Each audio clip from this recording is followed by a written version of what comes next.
Bafethu nayo indawo epholile. Wozani la ngobuningi benu nikhiphane.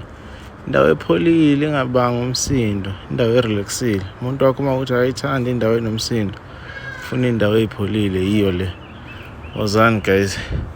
Mshiye lothi, hayi mina ngeke ngikwazi ukukhipha. Mina ngisakhe ekhaya. Baleka ngenyawo zombili.